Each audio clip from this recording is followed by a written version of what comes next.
या सगळ्या विषयी बोलण्याकरता भाजपचे नेते प्रवीण दरेकरजी आपल्यासोबत जोडले गेलेले आहेत। नमस्कार दरेकरजी, स्वागत आहे तुमचं लोकशाही मराठीमध्ये। दोनही ठाकरे बंधूंमध्ये खलबत सध्या सुरू आहे असं म्हटलं जात आहे।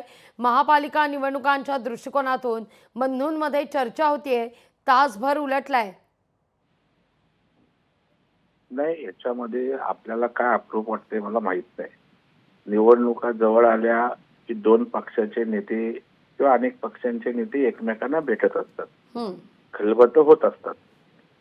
आता 20 वर्ष एकमेकांपासून दूर असणारे भाऊ एकत्र येत आहेत, त्यामुळे हा चर्चेचा विषय आहे। आता त्या ठिकाणी त्यांची राजकीय अपरिहार्यता उद्धव ठाकरे साहेबांची झाली आहे।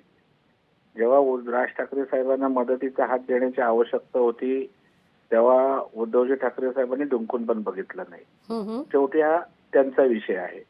आज त्यांना त्या ठिकाणी विधानसभेच्या निवडणुकीमध्ये जे काही झालं त्यामुळे आपलं भविष्य उद्या महापालिका निवडणुकीत काय आहे, स्थानिक स्वराज्यात, आणि त्यामुळे जे राजकीय पक्ष जुळवाजुळव करतात त्या पद्धतीनं आपण एकत्र आलो तर त्याचा फायदा होईल अशा भावनेतून आज ते एकत्र येत असतील। ते राजकारणातली एक प्रक्रिया आहे। आता त्याचा परिणाम काय होईल विचारलं तर अजिबात भारतीय जनता पार्टी किंवा महायुतीवर परिणाम होणार नाही। याचं कारण विधानसभेच्या निवडणुकीमध्ये जनतेने दाखवून दिलंय। जनताही त्या ठिकाणी महायुतीच्या मागे उभी राहिली। भारतीय जनता पार्टीला सर्वाधिक मतं मुंबईत मिळाली, शिंदे साहेबांना मिळाली आणि दादांच्या जिथे उमेदवार होते त्यांना मिळाली। त्याच्यामुळे मुंबईकर महायुतीच्या मागे उभे राहिलेत। मुंबईतला मराठी माणूस महायुतीच्या मागे उभा राहिलाय। त्याच्यामुळे आता काय जादूची कांडी फिरणार नाही की मतदार लगेच त्या ठिकाणी त्यांना कोणत्या कारणासाठी शिफ्ट होईल।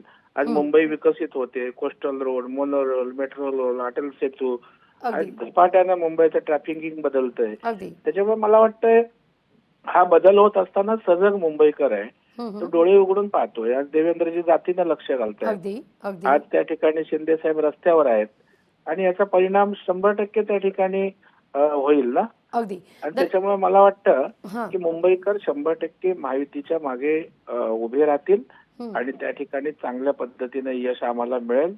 आता त्यांची राजकीय अपरिहार्यता मुद्दा लक्षात येतोय दरेकरजी, खूप खूप धन्यवाद आमच्याशी संवाद साधला त्याबद्दल।